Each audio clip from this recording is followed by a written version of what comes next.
Hey guys, Star Slayer here, and as part of my new little series on YouTube that I'm trying out, I asked you guys if you have any questions or topics that you want me to touch base on, and I told you that I would answer each of you guys individually. So on this video, I'm going to be answering the question from Luke Weidenzahl, and I'm so sorry if I mispronounced your name. So the question is, tattoos, and will you be doing any more charity fundraising like you did a few years ago?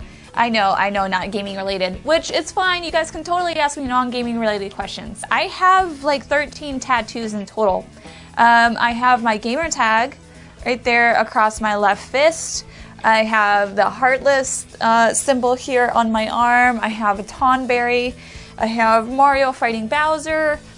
So those are some of my gaming related tattoos. I have some non-gaming related tattoos like the skull that was done by a friend of mine, obviously my chest piece. I have a Quake logo on the back of my neck because Quake was one of the first games that really got me into gaming and made me want to be competitive. Looking up about Fatality and how well he was doing in the gaming scene, it really made me want to consider that as a possible path in my life. And because I started competing, and because I eventually became friends with Jonathan, and I really respected him, I ended up getting the Quake logo on the back of my neck the same time that I went out to Vegas to hang out with him. So that's kind of a cool little tattoo that I have. It needs to be redone. It's pretty faded, but I have some memories with that. So I have some memories with each of my tattoos, just a little bit. I know all my tattoos seem kind of random, but there is kind of like a reason behind why I got each of my tattoos.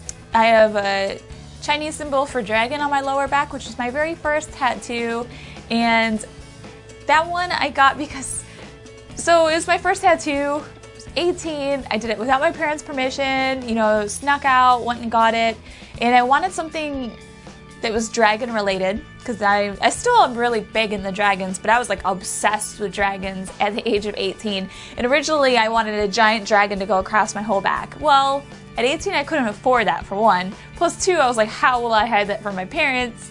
So I went with a little, you know, 2-inch Chinese symbol for dragon on my lower back. Eventually I ended up getting a much larger design across my lower back of the heartagram with some vines coming out of it. So now it looks a little bit weird. I probably should have thought about the placement of that, but yeah. My second tattoo ever was this little tattooed fairy with butterfly wings in the middle of my back. And then after that I started going more for like the gamer related tattoos. One of my tattoos that I have that is actually gaming related that most people don't know is gaming related is the double star that's on my right shoulder blade, and that's actually the same as the Judy Nails tattoo from Guitar Hero, and nobody has ever caught on to that. I don't think I've ever had a single person walk up to me and be like, oh my god, that's the tattoo that Judy Nails has on her back. Nobody. So it's kind of funny. I guess it's kind of cool to me to have some of these gamer tattoos because they are things that mean a lot to me. And on top of that, it's a really great conversation starter for other gamers. Whether I'm in a gaming location like an arcade or a convention or not, even just at a grocery store, you know, it's somebody will come up to me and be like, oh, I like your Heartless tattoo. And it's like, oh hey, you're a gamer too. And it's a great way to, you know, meet new friends, start conversations. So I really love my gamer tattoos a lot. Do I have plans to get more tattoos? Yes. So this tattoo in the middle of my arm here was originally supposed to be a whole sleeve. I wanted to have, my original idea, I should backpedal a little bit. My original idea was going to be for my left arm to be all evil and my right arm to be all good. And originally I was going to have just my left arm be black and white, shaded, and it was going to be, you know, evil things from video games, which is why I have Tonberry, because technically he's a bad guy, and the Heartless, and, you know, the skull and bats, and, you know, originally it was going to be all dark and creepy stuff on my left arm, and then Mario was going to be on my right arm, and then I didn't just want it to be good guys, I wanted specifically to change it to be all Mario themed, and I wanted to do kind of like I had seen this other person who had from the sky down to water on his arm, and he had all the sky enemies and then ground level enemies, and then, you know, like the little what are they called, bloopers, and you know, other like fish and stuff like that down here. And it was such a really cool idea that I wanted to do something similar, not the exact same thing, obviously.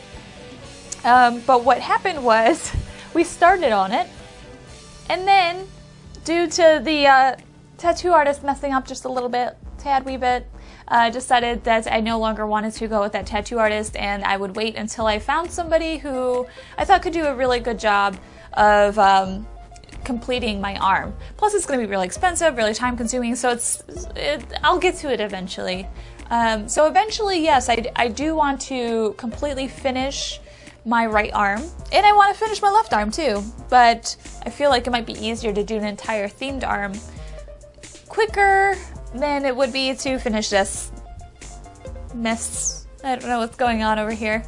When it comes to charity events, I haven't stopped doing charity events, I just haven't done them entirely on my own.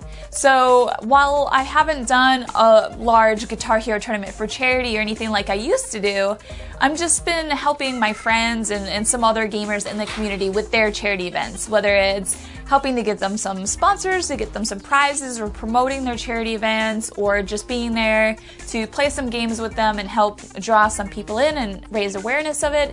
I am always big on giving back. I feel like I am so lucky to have gone through all the things that I've gone through in my life because of gaming, and just I've had a lot of really awesome opportunities. I've had a lot of really great things happen to me, and I love repaying that, giving that back to the community however possible, and I love helping charities specifically. Starlight Children's Foundation is a big one that I really love to help out. Child's Play Charity, to write love on her arms. Those are all charities that I support, and anytime I see anybody doing anything for those charities, I like to help promote those events and stuff like that. So if you guys have something going on and you want some help promoting it, please let me know, because I do still do that. I do still help with that stuff. As for when my personal specific charity event will be next, I'm not sure. Once Guitar Hero and Rock Band come out, I would really love to do something for charity. It's just, it takes some time to organize, and it takes time for me to contact people and get sponsors on board and stuff like that. It's nothing that can really be done overnight if you want to do it right. So it'll take me a little while. So probably October, November, I will do my own charity event coming up that will be rhythm game related, because that's the easiest way for me to do that and get people to hop on board. So yeah, I think that's it. Hopefully I answered your question, and thank you so much for asking. And if any of you guys have any questions that you want me to answer, or you have a topic that you would like for me to go on a little rant about, please leave a comment below. If you guys see somebody who already wrote down a question that you also wanted to know about, please thumbs it up to make sure that it gets pushed up to the top and I see it and I can get that answered for you guys. Thank you so much for your support. I really appreciate it, and I'll see you guys next time.